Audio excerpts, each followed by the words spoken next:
Gyandeep YouTube channel पर आप सबका स्वागत है। आज मैं आप सबको इस वीडियो में हिंदी साहित्य के 100 महत्वपूर्ण प्रश्नों को कराऊंगी जो कि सभी परीक्षाओं के लिए महत्वपूर्ण है। तो आप वीडियो को लास्ट तक ज़रूर देखें क्योंकि मैं वही सारे प्रश्नों को लेकर आई हूँ जिससे कि एग्जाम में क्वेश्चन पूछे जाएंगे। और वीडियो पसंद आए तो वीडियो को लाइक शेयर सब्सक्राइब करना ना भूलें। तो चलिए देखते हैं क्या है क्वेश्चन नंबर 1 है। क्वेश्चन नंबर 1 है, हिंदी साहित्य इतिहास ग्रंथों में काल विभाजन के लिए कितनी पद्धतियां हैं? तो हिंदी साहित्य इतिहास ग्रंथ में काल विभाजन के लिए कितनी पद्धतियां हैं? तो 4 पद्धतियां हैं। आंसर क्या होगा? 4। क्वेश्चन नंबर 2 है, किस साहित्य इतिहासकार ने जनता की चित्रवृत्ति को काल विभाजन का आधार बनाया है?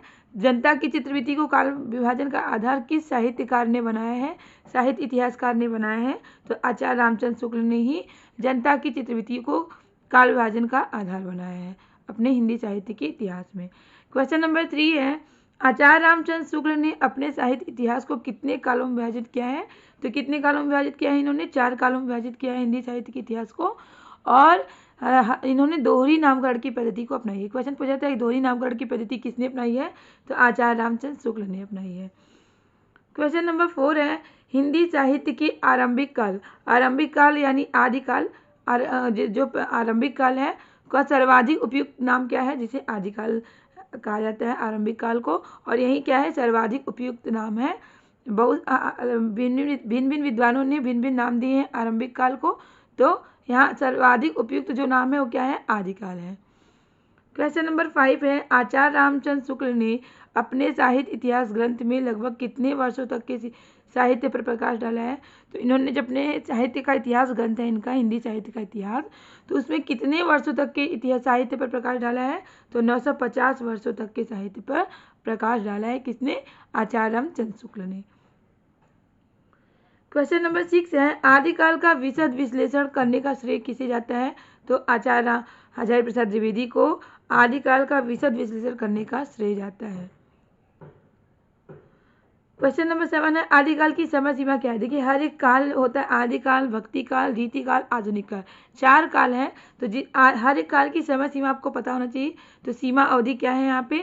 11वीं शताब्दी से 14वीं शताब्दी। ये भी इंपॉर्टेंट क्वेश्चन है, इसे नोट कर लीजिएगा। हर एक काल की सीमा अवधि क्या है वो आपको पता होना चाहिए। तो आदिकाल की जो सीमा अवधि है कितना है? 11वीं शताब्दी से 14वीं शताब्दी तक। आदिकाल के साहित्य का प्रमुख रस क्या है? आदिकाल का जो साहित्य है उसमें प्रमुख रस क्या है? वीर रस। वीर रस ही आदिकालीन साहित्य का प्रमुख रस है। क्वेश्चन नंबर 9 है, आदिकाल को बीजप्पन काल किसने कहा है? तो मैंने बताया कि आदिकाल को भिन्न भिन्न विद्वानों ने भिन्न भिन्न नाम दिए हैं। तो बीजप्पन काल नाम किसने दिया है? आचार्य महावीर प्रसाद द्विवेदी ने आदिकाल को बीजप्पन काल नाम दिया है। क्वेश्चन नंबर 10 है, हिंदी में हिंदी साहित्य का इतिहास सबसे पहले लिखा है किसने? हिंदी में, देखिए हिंदी में अगर पूछा जाएगा कि हिंदी साहित्य का इतिहास सबसे पहले किसने लिखा है तो शिव सिंह सेगर ने लिखा है। किसने लिखा है? शिव सिंह सेगर ने लिखा है। क्वेश्चन नंबर 11 है, हिंदी साहित्य के इतिहास लेखकों का काल क्रमानुसार क्रम क्या है? देखिए हिंदी साहित्य के इतिहास के जो लेखक हैं उनका काल क्रम के अनुसार सही क्रम क्या है होगा? तो सबसे पहले होगा मिश्र बंधु, फिर रामचंद्र शुक्ल, राम कुमार वर्मा, हजारी प्रसाद द्विवेदी। तो ये क्या है? काल क्रमानुसार सही क्रम है किसका? हिंदी साहित्य के इतिहास लेखकों का। क्वेश्चन नंबर 12 है, आचार्य रामचंद्र शुक्ल के अनुसार हिंदी साहित्य का आविर्भाव माना जाता है किससे? तो आचार्य रामचंद्र शुक्ल क्या मानते हैं कि हिंदी साहित्य का जो आविर्भाव है ये किससे माना जाता है? प्राकृत की अंतिम अभ्रंश अवस्था से। प्राकृत की अंतिम अभ्रंश अवस्था से ही हिंदी साहित्य का आविर्भाव मानते हैं कौन? आचार्य रामचंद्र शुक्ल मानते हैं। क्वेश्चन नंबर 13 है, भाषा काव्य संग्रह कृति है। भाषा क्या है? काव्य संग्रह कृति है। किसने कहा है? महेश दत्त शुक्ल की। भाषा काव्य संग्रह जो कृति है किसकी है? महेश दत्त शुक्ल की है। क्वेश्चन नंबर 14 है, हिंदी साहित्य का अतीत के लेखक कौन है? देखिए हिंदी साहित्य का अतीत के लेखक कौन है? विश्वनाथ प्रसाद मिश्र। तो हिंदी साहित्य का इतिहास, हिंदी साहित्य का इतिहास जिन जिन विद्वानों ने लिखा है उस पर क्वेश्चन पूछे जाते हैं। तो हिंदी साहित्य का अतीत जो है उसके लेखक कौन है? विश्वनाथ प्रसाद मिश्र। क्वेश्चन नंबर 14 है, हिंदी भाषा का उद्भव और विकास के लेखक। देखिए हिंदी भाषा का उद्भव और विकास जो है इसके लेखक कौन है? इस पुस्तक के लेखक कौन है? डॉक्टर उदय नारायण तिवारी है। कौन है? उदय नारायण तिवारी है। क्वेश्चन नंबर 16 है हिंदी नवरत्न का रचना काल क्या है? हिंदी नवरत्न का रचना काल है 1910। क्वेश्चन नंबर 17 है आचार्य रामचंद्र शुक्ल ने शब्द सागर में लिखित शीर्षक लेख को परिवर्तित तथा परिमार्जित कर हिंदी साहित्य का इतिहास लिखा है। तो क्या लिखा है? हिंदी साहित्य का विकास। हिंदी साहित्य का जो विकास है इसी को इन्होंने परिवर्तित और परिमार्जित कर हिंदी साहित्य का इतिहास लिखा है। किसने? रामचंद्र शुक्ल ने लिखा है। क्वेश्चन नंबर 18 है हिंदी साहित्य की इतिहास लेखन की परंपरा में मिश्र बंधुओं ने अपना महत्वपूर्ण योगदान दिया है। तो महत्वपूर्ण योगदान दिया है किस ग्रंथ के द्वारा? मिश्र बंधु विनोद जो ग्रंथ है इसी ग्रंथ के द्वारा मिश्र बंधुओं ने अपना महत्वपूर्ण योगदान दिया है हिंदी साहित्य के इतिहास लेखन में। क्वेश्चन नंबर 19 है हिंदी गद्य की उद्भव काल में संस्कृत निष्ठ हिंदी का पक्ष लिया है किसने? राजा लक्ष्मण सिंह ने। क्वेश्चन नंबर 20 है आचार्य रामचंद्र शुक्ल ने आदिकाल के तृतीय संस्करण में किसका विवेचन किया है? तो जो तृतीय संस्करण है आदिकाल का रामचंद्र शुक्ल के अनुसार तो उसमें किसका विवेचन किया है? वीर गाथा काव्य का विवेचन किया है।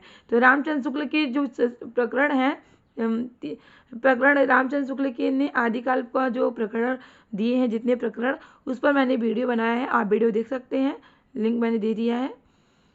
क्वेश्चन नंबर 21 है हिंदी का सबसे प्राचीन छंद क्या है? दोहा। हिंदी का सबसे प्राचीन छंद है दोहा।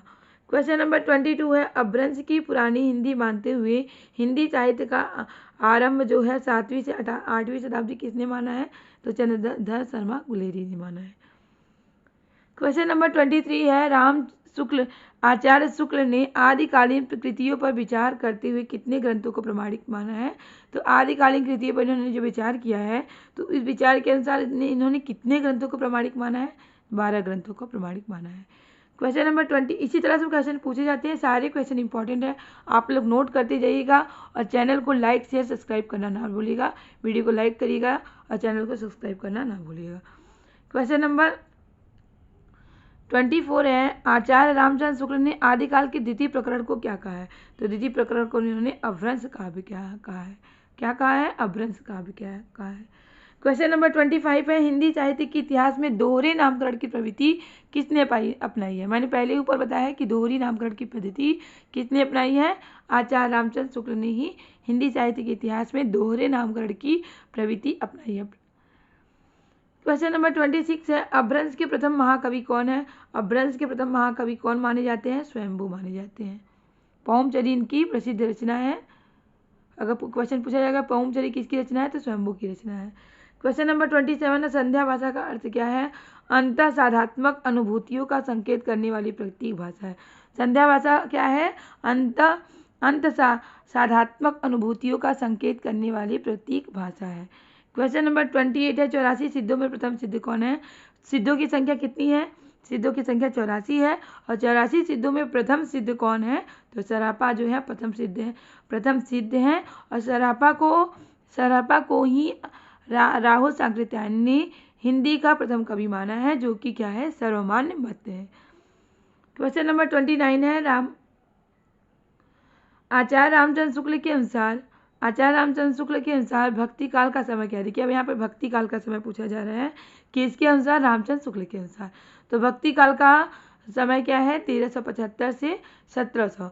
तो जो आदिकाल, भक्ति काल, रीति काल, आधुनिक काल, ये जो हिंदी साहित्य के इतिहास के काल विभाजन इस पर मैंने वीडियो बनाया है, आप वीडियो देख सकते हैं और उसमें समय सीमा बताया गया कि हर एक काल की समय सीमा क्या है। तो वीडियो लिंक मैंने दे दिया, आप देख सकते हैं डिस्क्रिप्शन बॉक्स में। क्वेश्चन नंबर 13 है वह ग्रंथ जिसमें राधा कृष्ण के प्रेम का अनूठा वर्णन किया है? ऐसा कौन सा ग्रंथ है जिसमें राधा कृष्ण के प्रेम का अनूठा वर्णन किया गया है? तो पदावली में।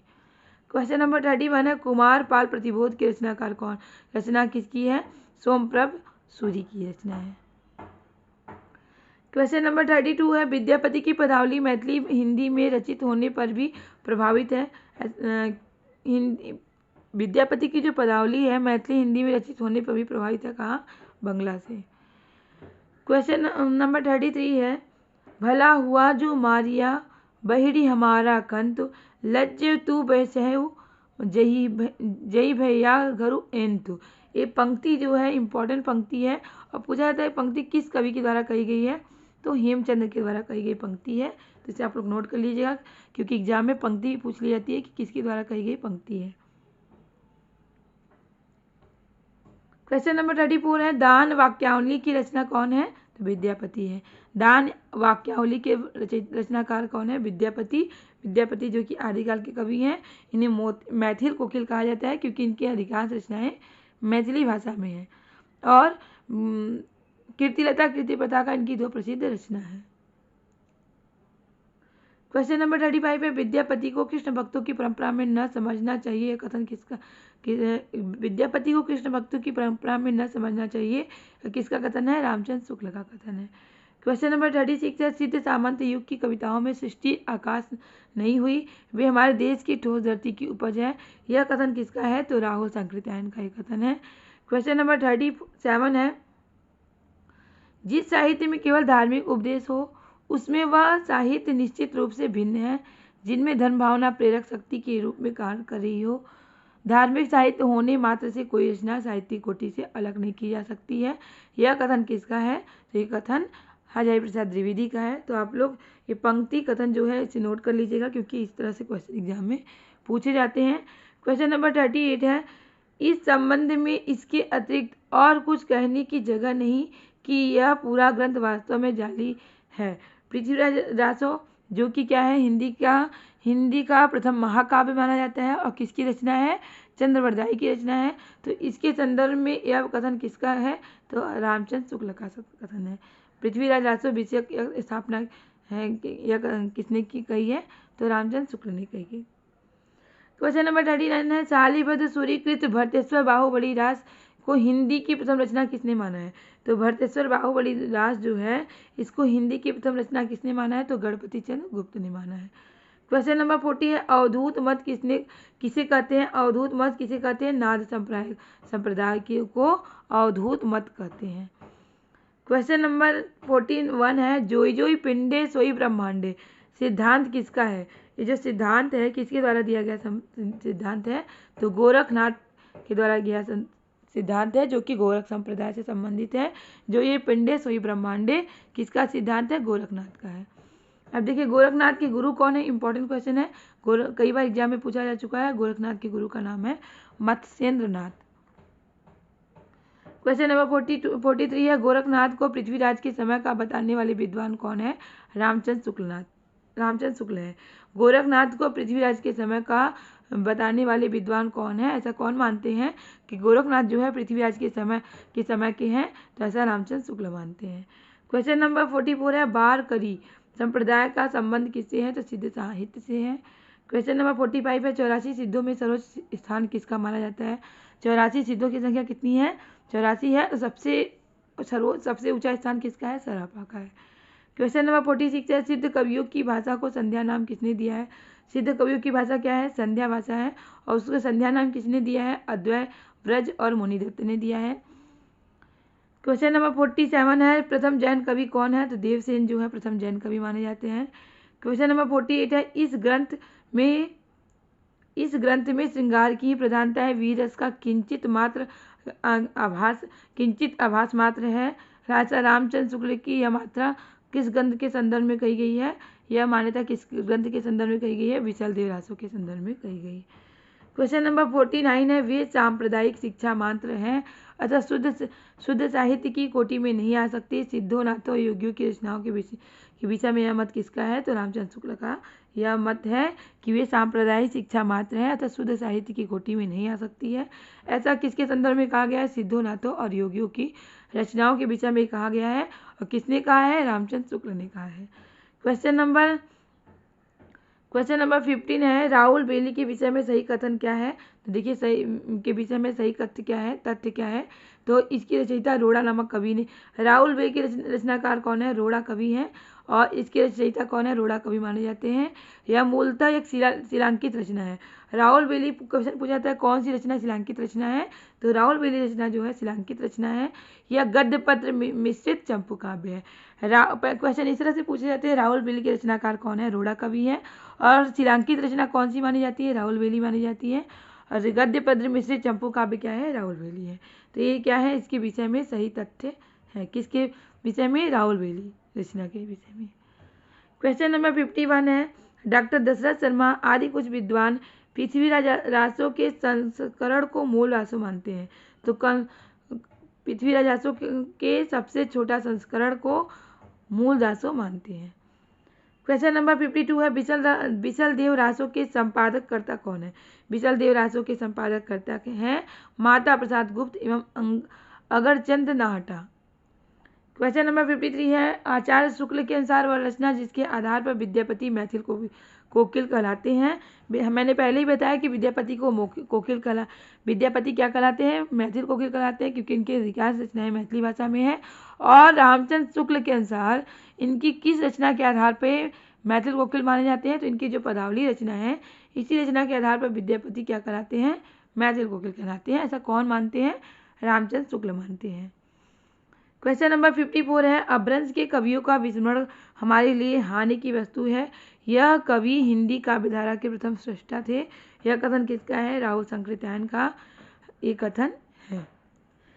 क्वेश्चन नंबर 55 है, इस पुस्तक की भाषा को कवि ने स्वयं अहट्ट कहा था। इसके बीच बीच में मैथिली भाषा के प्रयोग आए हैं। भाषा के अध्ययन की दृष्टि से इस पुस्तक का महत्व है ही, और वह कृति जिसके संदर्भ में आचार्य हजारी प्रसाद द्विवेदी का यह कथन है। तो ये कथन जो है किस कृति के संदर्भ में हजारी प्रसाद द्विवेदी का यह कथन है? तो कीर्तिलता के संदर्भ में हजारी प्रसाद द्विवेदी का यह कथन है। कीर्तिलता किसकी रचना है? विद्यापति की रचना है। और किस भाषा में लिखी गई है? अवहट्ट भाषा में लिखी गई है। इस तरह से क्वेश्चन पूछे जाते हैं कि कीर्तिलता जो है किस भाषा में लिखी गई है? अवहट्ट भाषा में लिखी गई है। क्वेश्चन नंबर 56 है, साधारणतः सन ईस्वी की 10वीं से लेकर 14वीं शताब्दी के काल को हिंदी साहित्य का आदिकाल कहा जाता है। हिंदी के प्रारंभिक काल विषय के कथन किसने है? तो हिंदी साहित्य का जो है 10वीं से लेकर 14वीं शताब्दी के काल को हिंदी साहित्य का आदिकाल कहा जाता है। तो प्रारंभिक काल के विषय में यह कथन किसका है? तो हजारी प्रसाद द्विवेदी का एक कथन है। क्वेश्चन नंबर 57 है, चौपाई दोहों का सबसे पुराना प्रयोग शायद यही है। जो कुछ पुराना साहित्य उपलब्ध है उससे लगता है कि पूर्वी प्रदेश में के बौद्ध सिद्धों ने ही इस शैली में लिखना शुरू किया है। तो सरापा विषय का कथन किसने कहा है? यह कथन किसने कहा है? तो यह कथन हजारी प्रसाद द्विवेदी जी ने कहा है। किसके संदर्भ में कहा है? तो सरापा के संदर्भ में कहा है। किसने? हजारी प्रसाद द्विवेदी ने कहा है। क्वेश्चन नंबर 58 है, प्रबंध चिंतामणि के रचनाकार कौन है? इंपॉर्टेंट क्वेश्चन है। प्रबंध चिंतामणि के रचनाकार हैं मेरुतुंग है। क्वेश्चन नंबर 59 है, कुमार पाल प्रतिबोध के रचयिता कौन है? सोमप्रभ सूरी जो हैं कुमार पाल प्रतिबोध के क्या है? रचयिता हैं। क्वेश्चन नंबर 60 है, रेवंत गिरिराज के रचनाकार कौन है? विजय सेन सूरी जो हैं रेवंत गिरिराज के क्या है? रचयिता हैं। क्वेश्चन नंबर 61 है, अपभ्रंश के भाषिक और व्याकरणिक रूप का स्पष्ट और सुव्यवस्थित विवेचन किसने किया है? तो अपभ्रंश के भाषिक और व्याकरणिक रूप का स्पष्ट और सुव्यवस्थित विवेचन किसने किया है? हेमचंद ने किया है। क्वेश्चन नंबर 62 है, रत्नाकर जोपम का कथा पुस्तक का संबंध किससे है? ब्रजयानी सिद्ध से है। क्वेश्चन नंबर 63 है, जे हाल मिसकी मकुन तगा फूल दुराय नैना बनाए बतिया, यह प्रसिद्ध पंक्ति किस रचनाकार के हैं? अमीर खुसरो की है। और अमीर खुसरो जो है पहली मुकरी के लिए जाने जाते हैं। आदिकाल के कवि हैं। कौन? इन्हें हिंद का तोता कहा जाता है या तूतवे हिंद भी कहा जाता है। किसे? अमीर खुसरो को कहा जाता है। क्वेश्चन नंबर 64 है, निर्भय भीम व्यायोग के लेखक कौन है? रामचंद्र सूरी है। क्वेश्चन नंबर 65 है, वह इतिहासकार जिसने हिंदवी शब्द का प्रथम प्रयोग किया था? तो अब्बू सईद ने हिंदवी शब्द का सर्वप्रथम प्रयोग किया था। क्वेश्चन नंबर 66 है, कलचुरी राजवंश की 7 नायिकाओं के नक्श का वर्णन किस ग्रंथ से संबंधित है? तो राहुल बेली से संबंधित है, जो कि रोड़ा कवि की रचना है और शिलांकित रचना है। क्वेश्चन नंबर 67 है, काम भाव और शरीर का सौंदर्य उनके यहाँ उत्सव रूप में है। तो ये संदर्भ किसके संदर्भ में कहा गया है? विद्यापति के संदर्भ में कहा गया है। किसने कहा है? तो राम स्वरूप चतुर्वेदी ने कहा है। क्वेश्चन नंबर 68 है, रामचंद्र शुक्ल के अनुसार चंद्रबरदाई है क्या? हिंदी के प्रथम महाकवि माने जाते हैं। देखिए हिंदी के प्रथम कवि कौन है? सरापा है राहुल सांकृत्यायन के अनुसार, जो कि सर्वमान्य मत है। लेकिन रामचंद्र शुक्ल के अनुसार पूछा जाएगा कि हिंदी के प्रथम कवि कौन है? तो चंद्रबरदाई है। और चंद्रबरदाई क्या है? प्रथम कवि हैं हिंदी के, और व्याकरण में पारंगत है। कौन? चंद्रबरदाई। पृथ्वीराज आसो जो है चंद्रवरदाई की रचना है और पृथ्वीराज आसो को हिंदी का प्रथम महाकाव्य माना जाता है। क्वेश्चन नंबर 69 है चंदन बाला रास के रचयिता कौन है? तो आसगू कवि जो हैं चंदन बाला रास के क्या हैं? रचनाकार हैं। क्वेश्चन नंबर 70 है चंद्रवरदाई ने पृथ्वीराज आसो में मुख्यतः प्रयोग किया है क्या? कवित्व छंद का। जो चंद्रवरदाई की रचना क्या है पृथ्वीराज आसो, तो इसमें मुख्यतः क्या प्रयोग किया है इन्होंने? कवित्व छंद का मुख्यतः प्रयोग किया है। क्वेश्चन नंबर 71 है अमीर खुसरो ने हिंदी के लिए शब्द प्रयोग किया है क्या? हिंदवी। हिंदी के लिए कौन सा शब्द प्रयोग किया है अमीर खुसरो ने? हिंदवी। क्वेश्चन नंबर 72 है ढोला मारूरा दोहा में ढोला के पिता का क्या नाम है? ढोला मारूरा दोहा जो रचना है इसमें ढोला के जो पिता है उनका क्या नाम है? राजा नल। क्वेश्चन नंबर 73 है गोरखनाथ का समय जो है 11वीं सदी है। यह मान्यता किसका है? डॉक्टर पीताम्बर दत्त बर्तवाल का यह मान्यता है कि गोरखनाथ का समय जो है 11वीं सदी है। क्वेश्चन नंबर 74 है नाथ पंथ सिद्धों की परंपरा से ही छटकर निकला है। यह कथन किसका है? रामचंद्र शुक्ल का है। क्वेश्चन नंबर 75 है यह कहानी 16वीं शताब्दी के बाद की लिखी हुई है और रासों से प्रक्षिप्त है। पद्मावती के समय के विषय में यह कथन किसका है? अजय प्रसाद द्विवेदी है। क्वेश्चन नंबर 76 है आदिकाल के अंतिम चरण के सुप्रसिद्ध कवि कौन है? तो आदिकाल के अंतिम चरण के सुप्रसिद्ध कवि कौन माने जाते हैं? अमीर खुसरो। भरत मुनि ने अपभ्रंश को नाम दिया है, क्या नाम दिया है? देश भाषा नाम दिया है। अपभ्रंश को क्या नाम दिया है भरत मुनि ने? देश भाषा नाम दिया है। क्वेश्चन नंबर 78 है जन्म काल की दृष्टि से कवियों का सही क्रम क्या है? तो जन्म काल की अगर दृष्टि से देखा जाए तो कवि का सही क्रम क्या है? सबसे पहले चंद्रवरदाई, उसके बाद जगनीक, अमीर खुसरो, श्रीधर। ये क्या है? सही क्रम है। क्वेश्चन नंबर 79 है विशल देव रासो की नायिका का क्या नाम है? देखिए नायक नायिका भी पूछ लिया जाता है एग्जाम्स में, तो विशल देव रासो जो ग्रंथ है इसकी नायिका कौन है? तो राजमती है। क्वेश्चन नंबर 80 है अमावस के घड़ी झिलमिल चंदा, पूनम के घड़ी सूर, नाद के घड़ी व्यंद गरजे, बाजत अनहद तूर। उपयुक्त काव्यांश में अनहद नाद की स्थिति को व्यक्त करने वाले योगी संत का नाम है क्या? अनहद नाद की स्थिति को व्यक्त करने वाले योगी संत का नाम क्या है? गोरखनाथ। क्वेश्चन नंबर 81 है सिद्ध हेमचंद शब्दानुशासन के रचनाकार कौन है? हेमचंद जो शब्दानुशासन रचना है इसके रचनाकार कौन है? हेमचंद्र है। क्वेश्चन नंबर 82 है नायिकाओं का नक्सिक वर्णन मिलता है किसमें? रोड़ाकृत राउलवेल में। राउलवेल जो है शिलांकित रचना है और गद्य पद मिश्रित क्या है? चंबू काव्य है और किसकी रचना है? रोड़ा कवि की है। इसमें क्या है? नायिकाओं के नक्सिक का क्या मिलता है? वर्णन मिलता है। क्वेश्चन नंबर 83 है डिंगल का सबसे पहले प्रयोग किसने किया है? तो राजा बांकी दासकृत को कवि 32 में डिंगल का सबसे पहले प्रयोग मिलता है। क्वेश्चन नंबर 84 है शिलाओं में लिखा हुआ काव्य क्या है? देखिए शिलांकित काव्य क्या है? शिलाओं में लिखा हुआ काव्य क्या है? राउलवेल जो कि रोड़ा कवि की रचना है और गद्य पद्य मिश्रित चंपू काव्य है। क्वेश्चन नंबर 85 है इतिहास लेखन की सबसे अव्यवस्थित पद्धति क्या है? तो इतिहास लेखन की सबसे अव्यवस्थित पद्धति है वर्णानुक्रम पद्धति। क्वेश्चन नंबर 86 है आदिकाल में चरित काव्य सर्वाधिक किस साहित्य में रचे गए हैं? तो जैन साहित्य में। क्वेश्चन नंबर 87 है पुरुष कहानी कहाँ जस पत्थावे पुण्य किस कवि की उक्ति है? पुरुष कहानी कहाँ जस पत्थावे पुण्य, तो ये विद्यापति की पंक्ति है। क्वेश्चन नंबर 88 है गोरख की वाणियों का सर्वप्रथम संग्रह किसने किया है? तो गोरख की वाणियों का सर्वप्रथम संग्रह किसने किया है? पीताम्बर दत्त बर्तवाल ने किया है। क्वेश्चन नंबर 89 है स्वयंभूकृत पहुमचरी की विषय वस्तु किससे संबंधित है? तो पहुमचरू जो रचना है किसकी रचना है? स्वयंभू की रचना है। तो इसका विषय वस्तु किससे संबंधित है? तो राम कथा से संबंधित है। क्वेश्चन नंबर 19 है अपभ्रंश का आदि कवि कौन है? अपभ्रंश के आदि कवि कौन है? स्वयंभू को अपभ्रंश का आदि कवि माना जाता है। क्वेश्चन नंबर 91 है आदिकालीन साहित्य में गद्य का प्राचीनतम ग्रंथ कौन सा माना जाता है?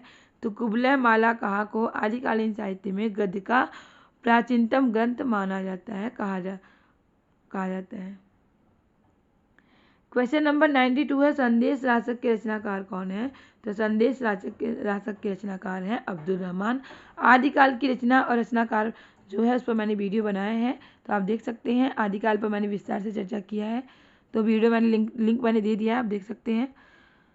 क्वेश्चन नंबर 93 है संदेश रासक किस प्रकार का काव्य है? तो संदेश रासक जो है खंड काव्य है। क्वेश्चन नंबर 94 है किस ग्रंथ में हिंदू दरबार और भारतीय जीवन पद्धति का यथार्थ चित्रण किया गया है? तो वर्णरत्नाकर ग्रंथ में हिंदू दरबार और भारतीय जीवन पद्धति का यथार्थ चित्रण किया गया है। क्वेश्चन नंबर 95 है हिंदी साहित्य का समग्र इतिहास नामक ग्रंथ के रचनाकार कौन है? तो रामकिशोर शर्मा है। क्वेश्चन नंबर 96 है रमणीयता के आधार पर काव्य के कितने भेद किए गए हैं? अगर रमणीयता के आधार पर देखा जाए तो काव्य के कितने भेद किए गए हैं? 3 भेद किए गए हैं। क्वेश्चन नंबर 97 है स्वरूप के आधार पर काव्य के कितने भेद किए गए हैं? स्वरूप के आधार पर काव्य के 2 भेद किए गए हैं। क्वेश्चन नंबर 98 है इस्तवार दलाल लितेतुर एंदुई हिंदुस्तानी ये ग्रंथ जो है किस भाषा में लिखी गई है? तो फ्रेंच भाषा में लिखी गई ग्रंथ है, और इसके रचनाकार कौन है? गासादत आसी। क्वेश्चन नंबर 99 है इस्तवार दलाल लितेतुर एंदुई हिंदुस्तानी नामक इतिहास ग्रंथ के लेखक कौन है? तो गासादत आसी हैं। लास्ट क्वेश्चन है question number 100 the modern vernacular literature of northern Hindustan ये जो इतिहास ग्रंथ है इसके लेखक कौन है? George Grierson. कौन है इसके लेखक? George Grierson. तो ये रहे आपके टोटल 100 क्वेश्चन इतिहास हिंदी साहित्य के इतिहास से संबंधित। तो उम्मीद है कि आपको वीडियो को जरूर पसंद आया होगा। वीडियो पसंद आया तो वीडियो को लाइक से सब्सक्राइब करना ना भूलें, क्योंकि आपका लाइक से सब्सक्राइब करना ही हमें मोटिवेट करता है इस तरह के क्वेश्चन इस तरह के टॉपिक लाने के लिए, जिससे आपकी अच्छी तैयारी हो सके और आप अपने एग्जाम में सफल हो सके। इसी तरह के क्वेश्चन इसी तरह के टॉपिक की तैयारी करने के लिए हमारे चैनल से जुड़े रहें। तब तक के लिए मिलते हैं नेक्स्ट क्लास में। बाय।